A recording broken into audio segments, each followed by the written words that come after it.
నమస్తే, welcome to our channel. నేను మీ నరేష్. ఈరోజు మనతో పాటు తెలంగాణ రాష్ట్ర సమితి వ్యవస్థాపకుల్లో ఒకరైనటువంటి గాదే ఎన్నయ్య గారు మనతో పాటు ఉన్నారు. ఆయనతో ప్రస్తుత తెలంగాణ బడ్జెట్ విషయాలు, అలాగే రెండో అసెంబ్లీ సమావేశాలకు ముఖ్యంగా ప్రతిపక్ష నేత కేసీఆర్ రావడం, బయటకు వచ్చి ఆయన మీడియాతో మాట్లాడడం, ఇవన్నీ కూడా గాదే ఎన్నయ్యతో చర్చిద్దాం. సార్ నమస్తే. నమస్తే. ప్రతిపక్ష నేత, మీ సమకాలీకుడు, మీ చిరకాల మిత్రుడు అసెంబ్లీకి రావడానుకున్నారు, వచ్చినారు. సో బడ్జెట్ రోజు వచ్చి బట్టి విక్రమార్క దాదాపు గంటన్నర చెప్పినటువంటి ఈ బడ్జెట్ అంశాలన్నీ కూడా ఆయన చూసి బయటకు వచ్చి ఖండించాడు సార్. అంటే ప్రతిపక్ష నాయకుడు ఉన్నాడు కాబట్టి ఖండించాడా, లేకపోతే నిజంగానే ఖండించదగ్గ అంశాలు బడ్జెట్ లో ఉన్నాయా? అంటే వాస్తవంగా చెప్పుకోవాలంటే బడ్జెట్ అంతా కూడా ప్రాధాన్యత రంగాలకి పూర్తిగా తిలోదకాలు ఇచ్చినాయి. అసలు కనీసం దాన్ని అంటే ఒక ప్రాధాన్యత రంగం, విద్యారంగం అనేది ఒకటి ఉంది, వైద్య రంగం ఒకటి అనేది ఉంది, దానికి అత్యంత ప్రాధాన్యత ఉంటుంది అనే అది మర్చిపోయారు. విద్య, వైద్యము, ఉపాధి, దీనికోసమే తెలంగాణ వచ్చింది. ఇలా కుర్చీలు వచ్చినాయి, బుగ్గకారులు వచ్చినాయి, మంత్రులు అయినరు, ముఖ్యమంత్రులు అయినరు. ఏ తెలంగాణ రాష్ట్ర సాధన ఆశయం అయితే మనం ఇంతకాలంగా మాట్లాడుకుంటా ఉన్నామో, ఇంత చెప్తా ఉన్నామో, అది దున్నపోతు మీద నిలబోసినట్టే ఉన్నది.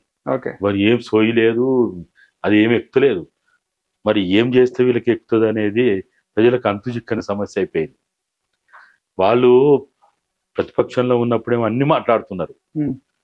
ఆ పాలకపక్షంలోకి రాగానే, ఆ కుర్చీలోకి రాగానే, ఆ బుగ్గకారులో కూర్చోగానే, లేకపోతే ఆ కార్యాలయాల్లో కూర్చోగానే, ఆ మంది మారుబలం కనపడంగానే మరి వీళ్ళకి ఏం రోగం వస్తుంది, మరి సొమ్మరోగమా లేకపోతే ఏమైనా ఏం రోగం అదే ఎవరికి అంతుపడతలేదు.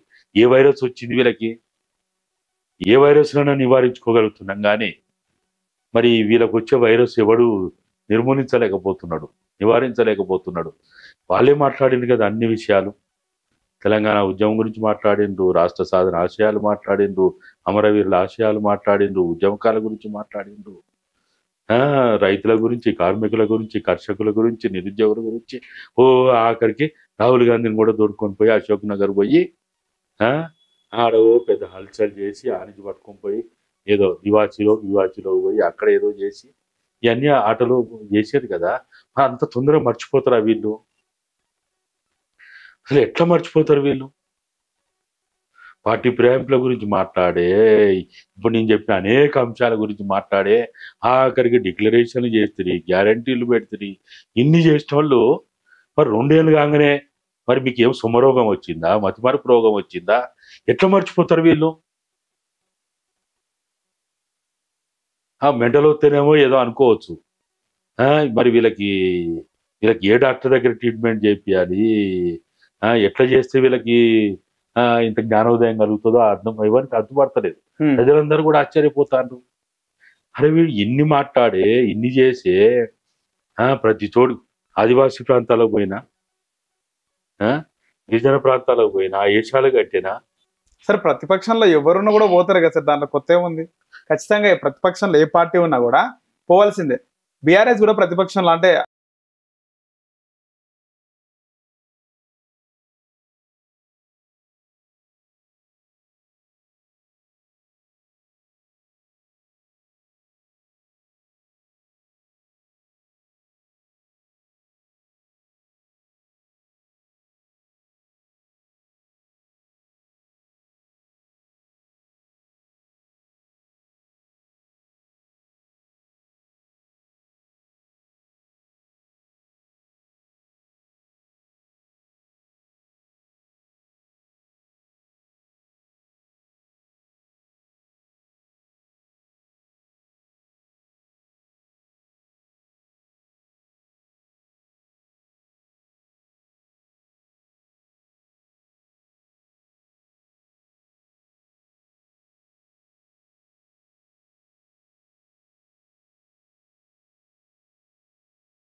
వాళ్ళ అడుగులకు మడుగులు వస్తడం కాదు.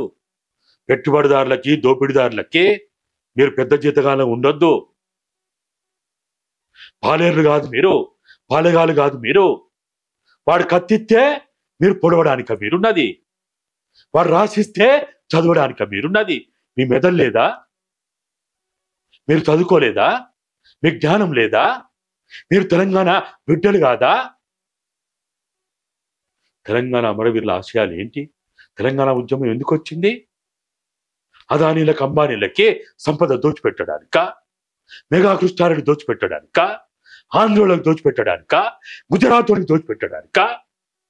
కేసీఆర్ ఉన్నప్పుడు ఆంధ్రాలకే కట్టబెట్టాడు కదా సార్.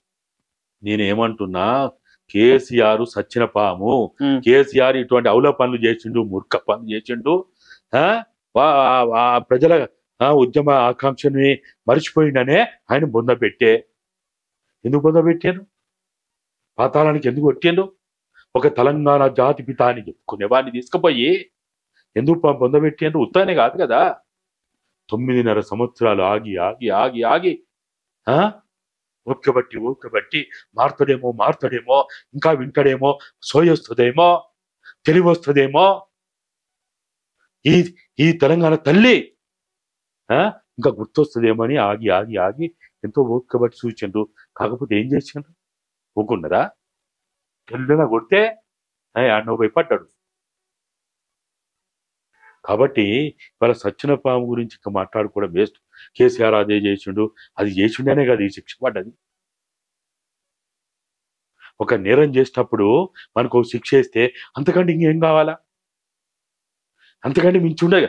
అది ఉరి శిక్షనా, లేకపోతే జీవిత ఖైదా, లేకపోతే ఏదైనా కావచ్చు. ఒక శిక్ష ప్రజలు ఇచ్చిండ్రు. అరే నీకు పాలన చేయడానికి నీకు అర్హత లేదు, నీకు ఆ సోయి లేదు, నీకు ఆ స్థాయి లేదు. నువ్వు ఫామ్ హౌస్లో పంటవో, సింగపూర్లో పంటవో, అమెరికాలో పంటవో, నువ్వు బండరా బిడ్డ అని ఈ 5 ఏళ్ళు అయితే నువ్వు ఇట్లా ఉంటా అని ప్రజలు శిక్ష ఇచ్చిండ్రు. అంతకంటే ఏమున్నది ఆడ ఇంకా? కాబట్టి కేసీఆర్ చేసిన తప్పులు మేము గట్టనే చేస్తాం. రేవంతే కేసీఆర్ మాకు ఆదర్శము. ఆయన అడుగుడు జాడల్లో పోతా అంటే పోండి మీరు కూడా. ఆయన గంగల మునిగిండు, మీరు కూడా గంగల మునిగారి. ఎవడొద్దంటాడు? వద్దంటావా? వద్దనే కదా ప్రజలైతే వద్దన్నారు కదా. ప్రజలు ఎప్పుడు కూడా కన్న బిడ్డని కూడా చెప్పే కాడికి చెప్తారు. పేగు బంధాన్ని తెంచుకొని, రక్త బంధాన్ని పంచిన బిడ్డని కూడా చెప్పే కాడికి చెప్తారు. వినప్పుడు ఏం చేస్తారు? నీ కర్మరా అంటారు, నీ తలరాత అంటారు, నీకు ఇట్లయితే బుద్ధి రాదురా అంటారు, పో సాగుపో అంటారు. మా ప్రజలు ఎప్పుడు ఆగరు, ఎవరి కోసం ఆగరు. వీళ్ళు ప్రజలు నిరంతరం అది ప్రవహించే నీరది. ఎవరి కోసం ఆగుతారు? ఎవరి కోసం ఆగుతారు? నువ్వు ఉద్యమంలో ఉన్నప్పుడు, తెలంగాణ సాధనలో ఉన్నప్పుడు జాతిపిత అన్నారు, దేవుడు అన్నారు, అది అన్నారు, ఇదని ఎన్నో అన్నారు. ఇప్పటికీ తెలంగాణ ఇచ్చినందుకు సోనియమ్మ రుణం తెచ్చుకోవాలంటలేమా? అన్నవా అని లేదా? సుష్మా స్వరాజ్ తెలంగాణ కోసం కష్టపడ్డది, పనిచేసింది, ఏ లోకాల్లో ఉందనే ప్రజలు భావించిన ఆమె గురించి మాట్లాడుకుంటారా లేదా? మాట్లాడుకుంటారు కదా. స్పీకర్ గారి గురించి మాట్లాడుకుంటారా లేదా? సుమిత్ర మహాజన్, మీరా కుమార్ గారి గురించి, వీళ్ళ గురించి అయితే ఎట్లయితే తెలంగాణ అమరవీరుల గురించి, ఒక బెల్లిలత గురించి మాట్లాడుకుంటారో అట్లా వీళ్ళ గురించి కృతజ్ఞత అనేది చాలా ఇంపార్టెంట్. ప్రజలు ఒక మంచి నీకు ఒక హోదా ఇచ్చినప్పుడు, ఒక స్థాయి ఇచ్చినప్పుడు, ఒక పదవి ఇచ్చినప్పుడు దాన్ని కాపాడుకోవాలి.